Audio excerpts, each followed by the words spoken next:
A little over a week ago at the G20 summit, Xi Jinping of China was pushing for a global QR code. The QR code app would track who is cleared to travel based on them being tested and treated for the COVID virus. Usually we would laugh this off because why would you implement a worldwide Chinese-run surveillance system? But as more countries embrace authoritarian tendencies when it comes to COVID restrictions, it is looking more and more likely that at least some nations will implement this system. Before we take a look at the most recent restrictions that countries are implementing, let's take a look at this global QR system and what it does. The BBC is reporting that COVID-19, China pushes for QR code-based global travel system. Chinese President Xi Jinping has called for a global mechanism that would use QR codes to open up international travel. We need to further harmonize policies and standards and establish fast tracks to facilitate the orderly flow of people, he said. The codes will be used to help establish a traveler's health status, but human rights advocates warn that the codes could be used for broader political monitoring and exclusion. And that is a fair fear to have. Mr. Xi didn't go into further detail about how the travel scheme might work or how closely it would be modeled on China's QR code apps, which have been used to help contain the virus on the mainland. We hope more countries will join this mechanism, he added. Look, guys, I think we can all be reasonable and want to do what we can to help stop the spread of the pandemic, but we have to be very careful when it comes to China and their technology and implementing it into our systems. Earlier this year, both Europe and the US were just barely successful in rejecting the new Chinese state-run 5G network, and they actually wanted to implement it in some places in Europe, but then they realized that it caused a tremendous security issue because China could monitor people in all of these countries through their 5G run network. So it's safe to say that it's healthy to have some skepticism when it comes to Chinese technology being implemented in the West. The article ends by saying, in a tweet, the executive director of Human Rights Watch, Kenneth Roth, expressed caution over Mr. Xi's proposal. An initial focus on health could easily become a Trojan horse for broader political monitoring and exclusion, he said. The city of Hangzhou has said it plans to make a permanent version of the QR-based software, which would be used to assign citizens a personal score based on their medical history, health checkups, and lifestyle habits. And to those of you guys who don't know, China has this whole social score where if you step out of line or you do something wrong, you get a decreased score and you're not able to do certain things. And this includes all things in life.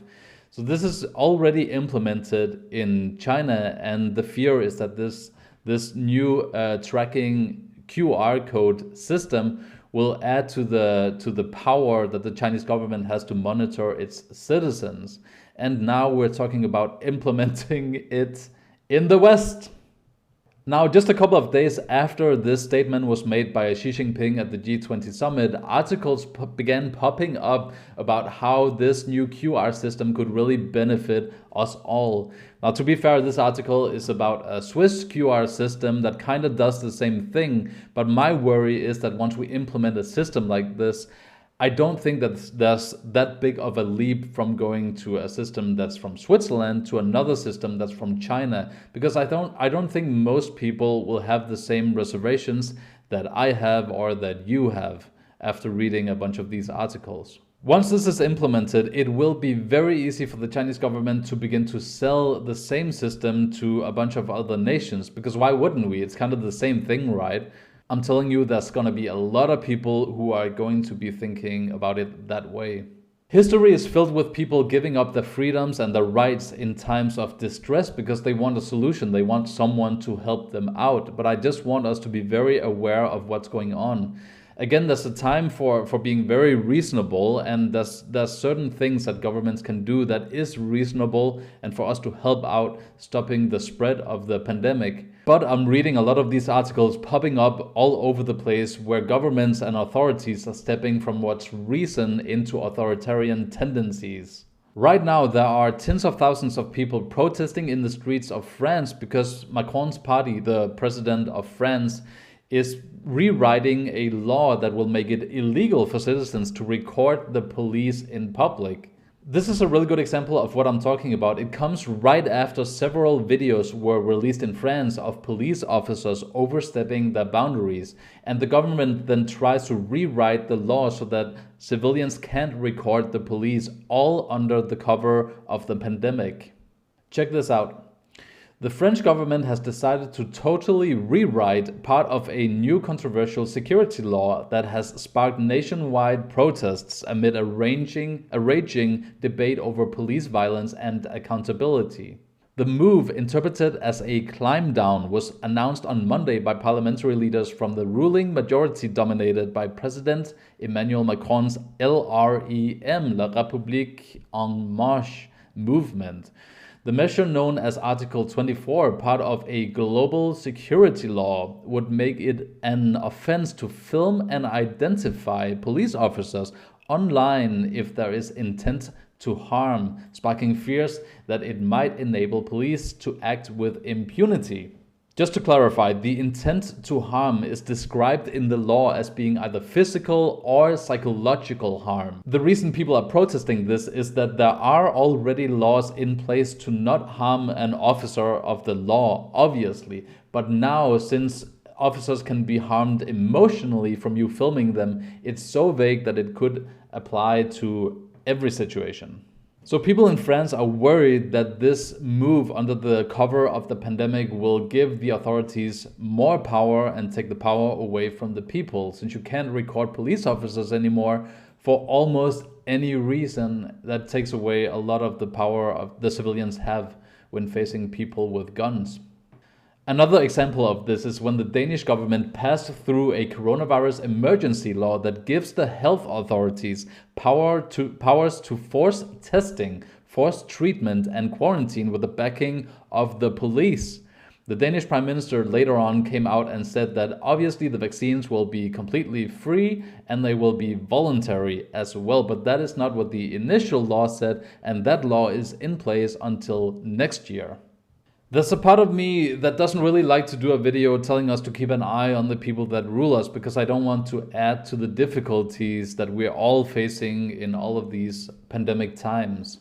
But it is vital that we keep our leaders in check, that we make sure that they do things legally, because inevitably they will test the limits that we have and they will see if we even care anymore. As for China, I do think it's very healthy to be suspicious of any kind of technology that they want us to implement into our countries. I feel very lucky and blessed to be born into a place and time, into this world where we do have democracy, being raised in a place that is so rare in all of human history. But we didn't get here by chance.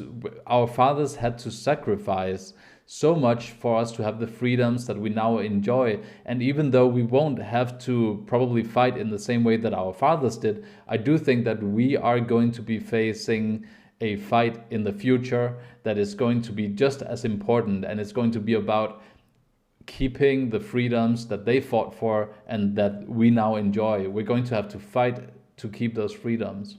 That's why I worry when I see the West beginning to take in technology that is tainted in some ways, at least by communism and by governments trying to gain more power over you. I worry because a lot of people will probably sacrifice a little bit of their freedoms and rights for a lot of convenience. And that's a worrying tendency, because that's basically how China is gaining more and more influence in the world. They do it gradually. They take over a small part, and technically it's not illegal.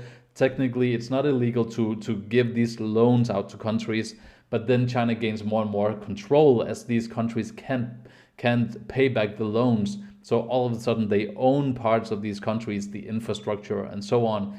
It's how they take over countries very slowly, very legally. And there's nothing like in the moment, in the immediate, that forces you to reject it. But nevertheless, it is very dangerous. And I could go on and on about this, but that's for another video. Also, I'm finally back after a week of a break because my computer kind of broke down, and now I've got a new computer, 2 new screens, a whole new setup. So I'm really excited about doing videos in the future, which you can't really see, but it's nothing special really. But my 2 screens here, and also I have my Yoda crochet made from my girlfriend right here. How cool is that? If you like Yoda, especially as a baby Yoda, not the real Yoda, but the baby Yoda. If you like baby Yoda, then consider subscribing to my channel. And let me know what you thought about the video in the comment section below. I'll make sure to respond to you. And I'm really looking forward to hear what you guys think about the whole video. Let me know if you think I'm being too dramatic when I speak about the fight for freedom, or if you think that it's spot on. Whatever your opinion is, let me know. Thank you so much for watching the video, and have a great December, guys.